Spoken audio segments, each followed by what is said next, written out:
우리가 입고 있는 옷, 직물이라 그러죠. 이런 직물업계에서 세계적으로 인정받은 거물인 한 사람을 소개하겠습니다. 울브라이트 캉이라는 사람인데요.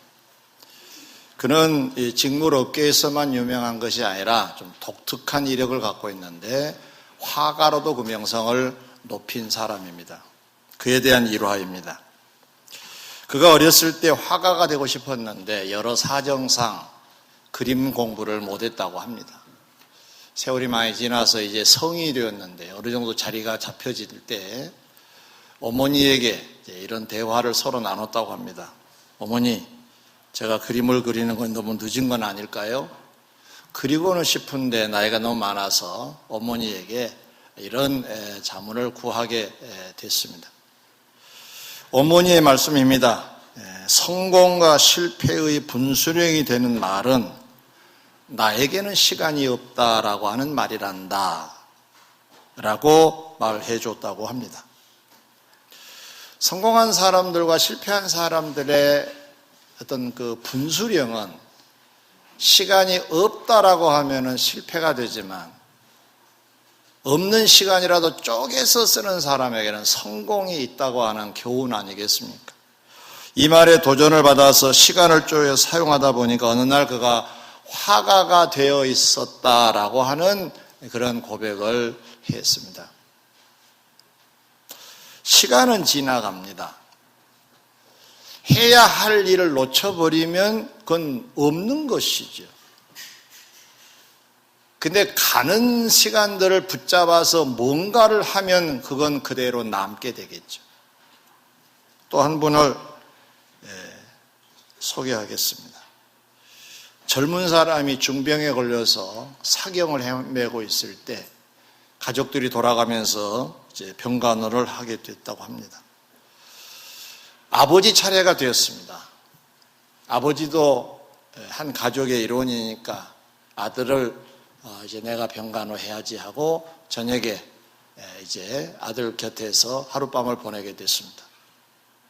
평상시 아버지와 아들의 관계는 서먹서먹한 관계고 가족이지만 대화가 잘 안 되는 그런 관계인데 가만히 중병에 걸려있는 아들이 생각해 보니까 평생 하고 싶은 말 한마디 못하고 세상을 떠날 것 같은 위기감이 더 자기를 엄습해 오더라는 겁니다.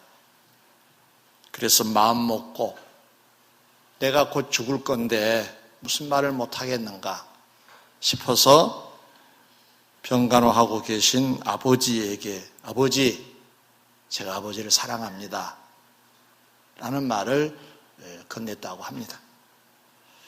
아버지는 크게 어떤 반응을 보이시지는 않았지만 그 다음에 행해진 그 가족에서 놀라운 일을 하나 선언했다고 합니다.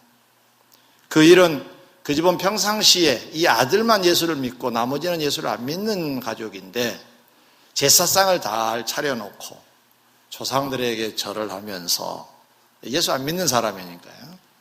조상님께 보고를 드립니다. 조상님, 오늘 이 제사가 마지막입니다.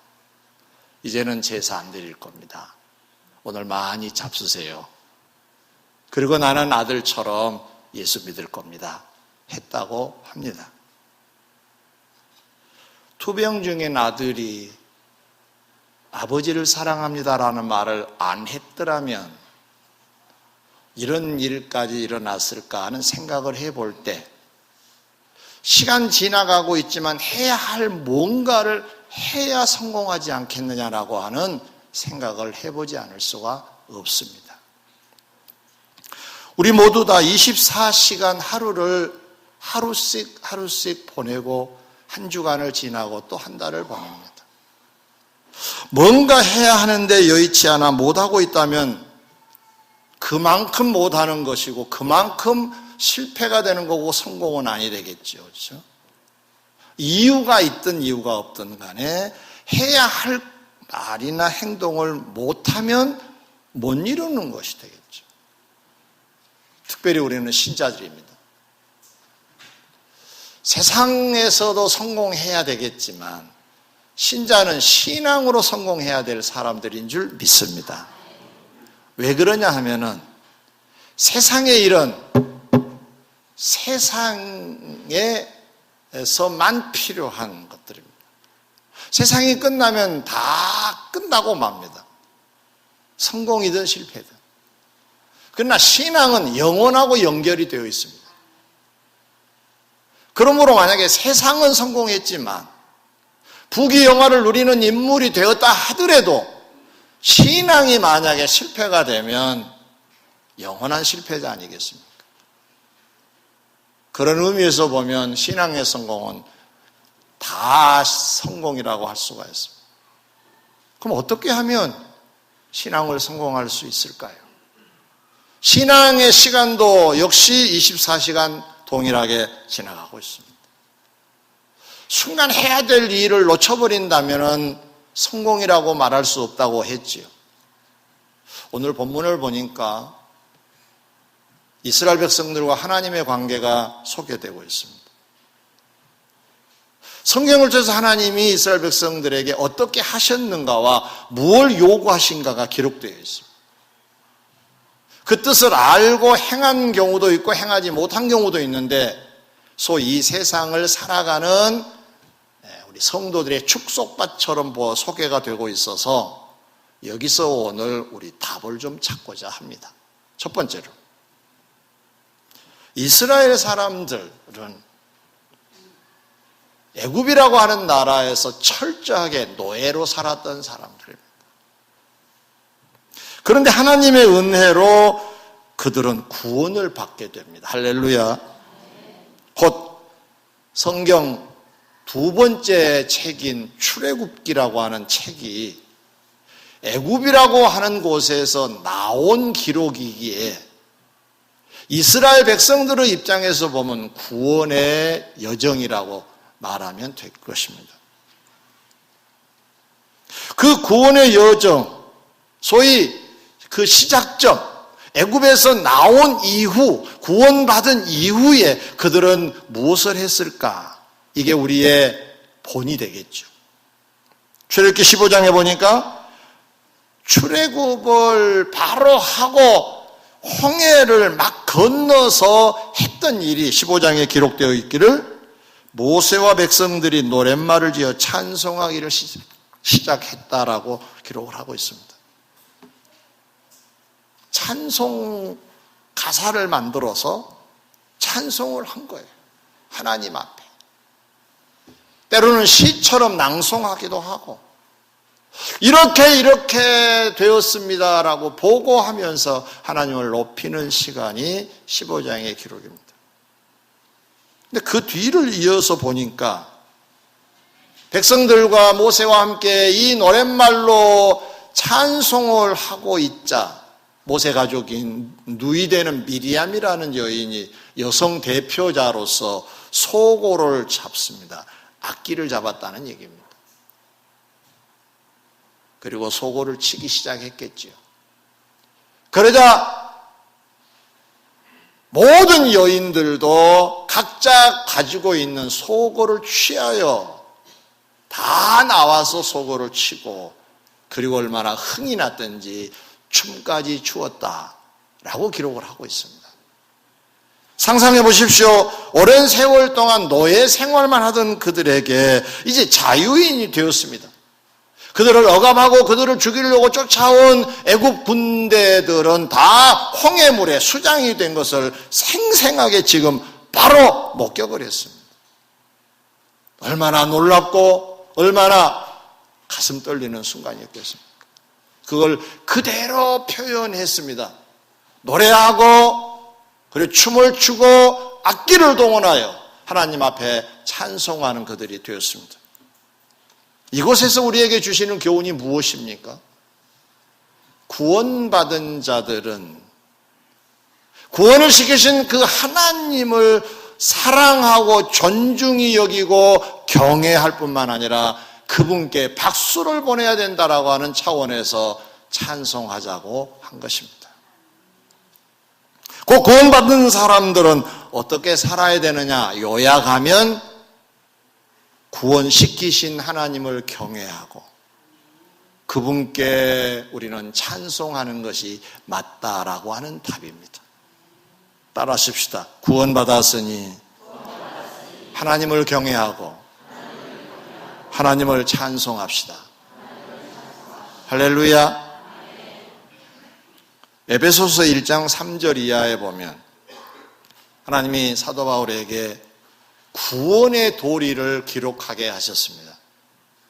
사도 바울 머릿속에는 어떤 배경을 통해서 우리가 구원받게 되었는가를 이제 가득 담아주셨습니다. 이것을 글로 막 남기려고 합니다. 그런데 1장 3절에서 어떻게 이 문장이 시작되느냐? 구원의 도리를 먼저 얘기하지 않습니다. 찬송하리로다 라고 시작을 하고 구원의 도리를 기록합니다. 이런 얘기죠. 구원을 얘기하려고 하니까 너무 벅차서 찬송이 먼저 터져나오고 말았다 이런 얘기입니다. 구원을 시키신 하나님, 그 오묘하신 사랑의 경애를 표하고 찬송하는 것이 바로 성경에서 주장한 구원받은 자들의 도리라는 사실입니다. 사랑하는 성도 여러분, 우리는 어떻습니까? 요한복음 5장 24절에 주님이 약속하시기를 날 믿는 자, 날 보내신 하나님을 믿는 자들은 영생을 얻었고 했습니다. 얻었고라고 하는 말은 얻을 것이라는 말이 아닙니다. 얻었다, 완료가 되었다는 얘기입니다. 할렐루야. 심판을 받지 아니하리니 사망에서 생명으로 옮겼느니라 그랬어요. 이미 옮겨진 자들이 우리라는 겁니다. 별로 감격이 없나 보죠. 여러분은 구원받은 백성들인 줄 믿습니다. 믿으시면 아멘. 하나님을 믿으시면 아멘. 따라합시다. 하나님을 믿습니다. 예수님을 믿습니다. 구원을 믿습니다. 믿으시면 아멘. 그래서 오늘 저와 여러분들은 경외와 찬송이 있는 예배의 시간에 동참하고 있는 거지요, 사실은. 그래도 확인합시다. 옆 사람에게 하나님을 경외하고 찬송합시다. 서로 인사할까요? 네.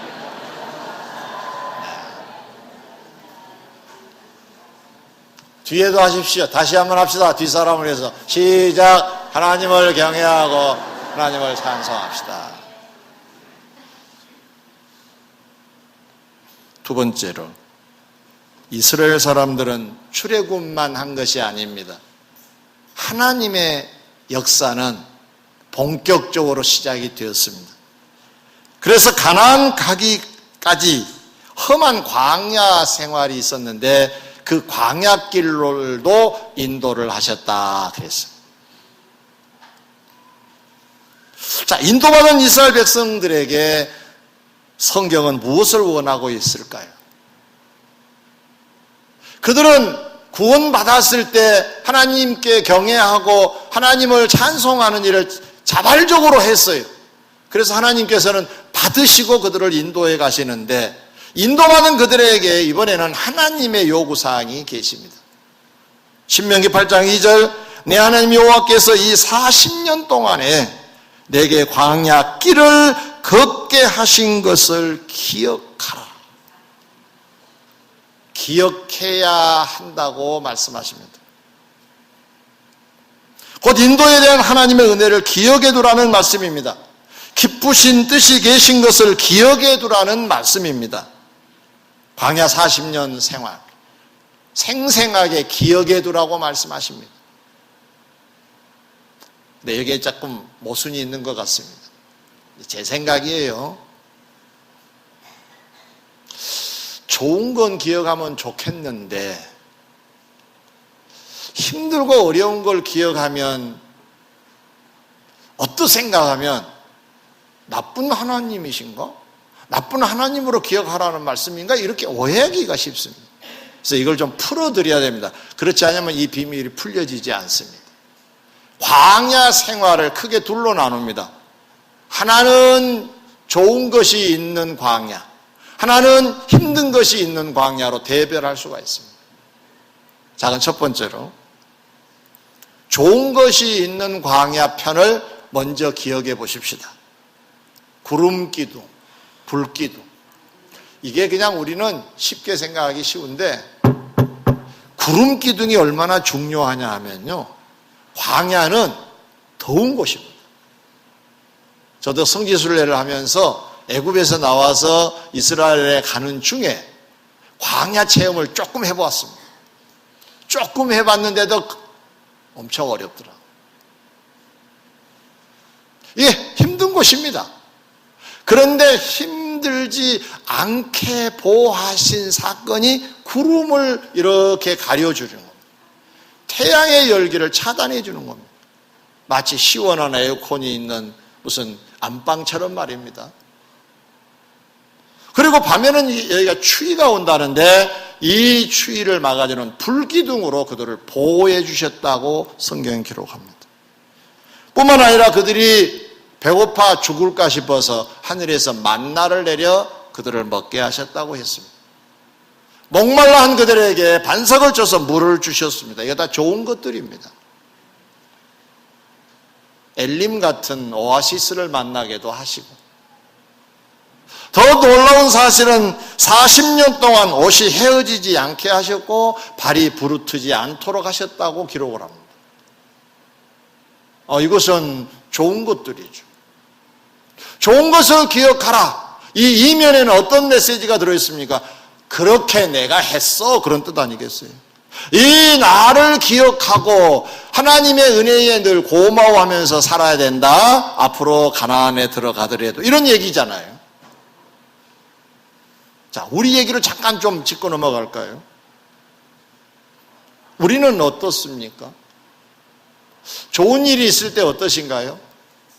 나의 나 된 것은 나 때문이야, 혹시 그러고 살지는 않았습니까? 내 머리가 비상해서 이 사업이 이 정도 된 거야, 혹시 그러시지는 않는가요? 물론 여러분이 일조하시고 계시겠지만 고린도전서 3장의 말씀처럼 씨앗을 심고 물을 주는 것은 사람의 몫이라고 하더라도 자라나게 하신 분은 하나님이시라고 하셨으니 하나님이 개입하신 일의 결과들인 줄 믿습니다. 그러면 하나님을 기억하라는 말씀은 하나님의 은혜를 기억하라는 말씀이고, 우리 오늘 주제로 표현한다면 그 하나님을 경외하고 그 하나님을 찬송하라는 의미입니다. 경외하고 찬송하는 여러분 되시기 바랍니다. 10명의 나병 환자가 주님을 길가에서 만나서 치료를 받는 사건이 있지요. 그 중에 한 사람이 돌아와서 살해를 했을 때 그 9을 찾으셨던 주님, 그 돌아온 한 사람에게 구원을 약속하셨던 것을 우리가 기억을 합니다. 하나님의 은혜를 감사한 사람, 경외하고 찬송하는 사람, 같은 맥락의 의미입니다. 그런 자에게는 또 다른 선물을 주셨지만 9의 사람들에게는 육신의 나병만 고쳐주실 뿐이지 다른 선물은 기록되어 있지 않습니다. 미완성으로 끝난 겁니다. 안타까운 사연입니다. 오늘 우리가 오늘의 자리에 있게 된 건 하나님의 은혜인 줄 믿습니다. 이걸 기억하라는 얘기는 하나님을 경외하고 하나님께 찬송하라는 의미이기에 여러분들이 혹시 좋은 환경과 어떤 일들을 만나면 놓치지 말고 하셔야 될 일이 하나님 앞에 경외하는 마음으로 찬송하는 일인 줄 믿습니다. 신명기 28장 47절에 보면 풍족할 때 기쁨으로 섬기지 못하면 오히려 어려움이 올 것이라고 경고하고 계신 걸 볼 수가 있어요. 풍족할 때 기쁨으로 섬기지 못하면, 감사치 못하면, 경외심이 없어지고 찬송함이 없어지면 오히려 어려움이 올 것이라는 메시지는 두렵기도 합니다. 따라합시다. 나의 나 된 것은 주의 은혜입니다. 이 고백이 중심에 있으시기 바랍니다. 자, 그럼 두 번째입니다. 그 광야는 또 힘든 부분이 많았습니다. 우선 40년이라는 긴 세월입니다. 열흘이면 갈 수 있는 그 거리를 40년 동안 배회하도록 하나님이 하셨다고 되어 있습니다. 이거 어떻게 감사하겠습니까? 그곳은 불뱀도 있고 정갈도 있어서 위험에 노출되어 있습니다. 저는 모기를 참 싫어합니다. 한 마리 웽하면 잠을 못 잡니다. 기어이 잡고 잡니다. 피를 봐야 합니다. 정갈과 불뱀은 모기와 비교할 수가 있겠습니까? 두려운 곳입니다. 독성이 강한 정갈, 독성이 강한 불뱀이 이곳저곳에 있습니다. 야영할 수밖에 없는 그들에게는 늘 위험이 노출되어 있습니다. 이건 힘든 세월을 말합니다. 뿐만 아니라 아까 우리가 만나 얘기를 잠깐 했습니다마는 만나를 성경에서는 박한 식물이라고도 묘사했습니다. 별로 맛이 없다 그 말이에요. 뿐만 아니라 이방 민족도 호시탐탐 이들을 노리고 있었다 그랬습니다. 그 세월이 장장 40년. 표면적으로 보면 이건 슬픈 일이고 안타까운 일이고 우리의 감정으로 표출한다면 불평과 원망을 할 수밖에 없는 상황들을 만난 겁니다. 그런데 하나님께서 말씀하시기를 기억하라. 여기에도 비밀이 들어있는 거 아니겠어요? 왜 기억하라고 하시느냐? 40년의 세월이 걸리게 된 것은 민수기 14장에 보니까 그들이 홍해를 막 떠나서 광야길 생활을 하는데 하나님이 명령을 하신 게 있어요. 근데 그 명령을 안 들어요. 불평하고 짜증내고 원망을 해요. 그게 가나안에 들어가는 것을 거부하는 사건이었습니다. 그래서 장장 40년이라는 세월을 하나님이 그들에게 나쁜 에너지를 다 뽑아내시려고 40년을 돌게 하셨어요. 우리 속에는 부정적인 피도 있습니다. 불평과 원망을 즐겨하는 그러한 요소들도 우리 피 속에 있습니다. 이것을 하나님께서는 뽑아내 주셔서 거룩한 백성으로 가나안 땅에 들어가게 하시려고 40년을 돌게 하셨다는 겁니다. 무서운 사건입니다.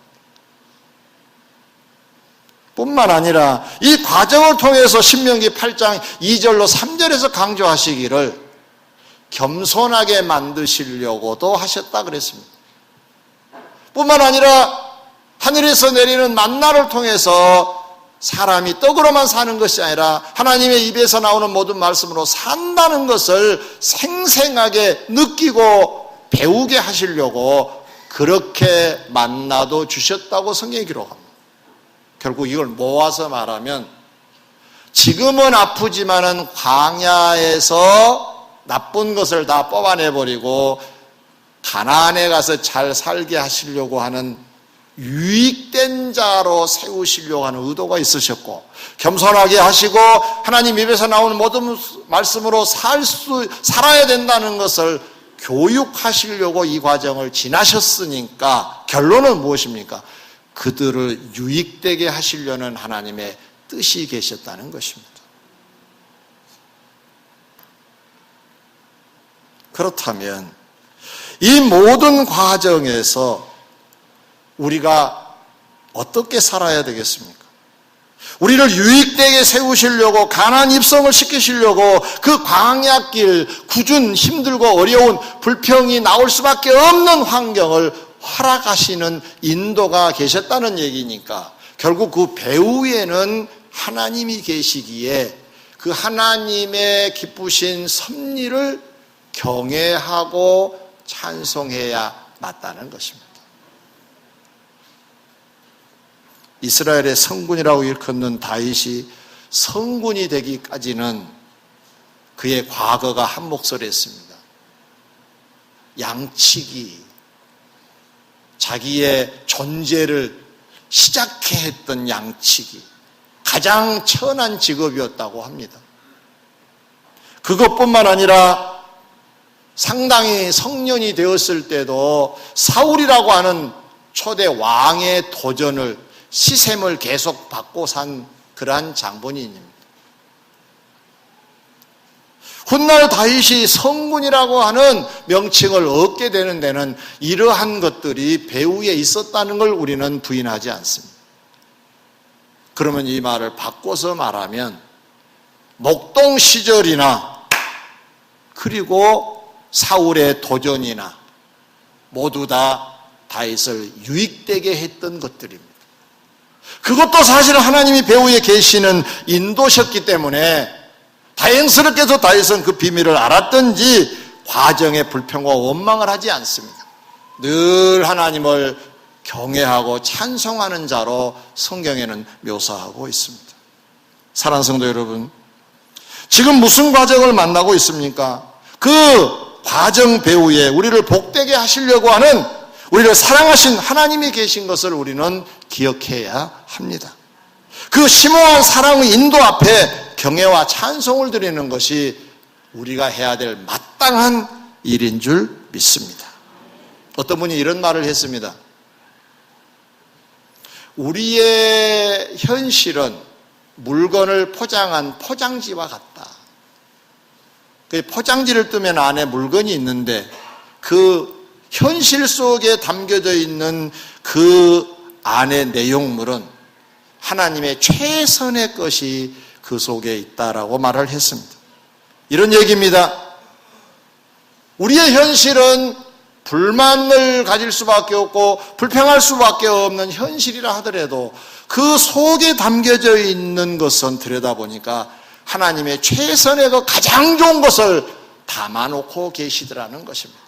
그러므로 포장지만 보고 좋니 안 좋니 어설프게 표현하지 말고 내용물을 직시하는 눈들을 가지시고, 그래서 하나님의 그 인도 앞에 경외와 찬송을 하는 저와 여러분들이 되어야 할 줄 믿습니다. 하나님은 우리의 목자가 되신 줄 믿습니다. 우리를 인도하십니다. 세 번째입니다. 이스라엘 사람들은 광야를 끝나자 이제 가나안에 들어가게 됩니다. 오늘 본문은 가나안의 직전에 기록한 성경입니다. 그래서 아직 그곳에 들어가지는 않지만 들어가게 될 걸 전제하면서 기록을 했고, 그 다음에 성경을 보면 여호수아 같은 성경에서는 그들이 들어가서 그곳에 정착한 것을 기록한 걸 볼 수가 있습니다. 그곳을 가리켜서 7절에서는 아름다운 땅이라고 했습니다. 이어진 말씀입니다. 그곳은 골짜기든지 산지든지 시내와 분천과 샘이 흐른다 그랬습니다. 모든 곡물과 과일의 주산지가 된다고 했습니다. 또 돌은 철이요 산에서는 동을 캘 것이라고 했습니다. 그리고 곡식이 잘 되는 옥토도 주셨다고 했습니다. 할렐루야. 이 의미는 그들에게 있어서 1차적으로 가나안 땅이지만 영적인 우리들에게 있어서는 가나안이 천국인 줄 믿습니다. 한편으로는 우리가 이룰 성공의 세계이기도 합니다. 이제 우리를 그 가나안 땅으로 오늘도 한 걸음 한 걸음씩 인도하고 계신 하나님을 경외하고 찬송하시기를 바랍니다. 그곳에 이르러서도 경외심과 찬송하는 중심으로 사셔서 하나님 백성답게 복되게 살아가시기를 주의 이름으로 축원합니다.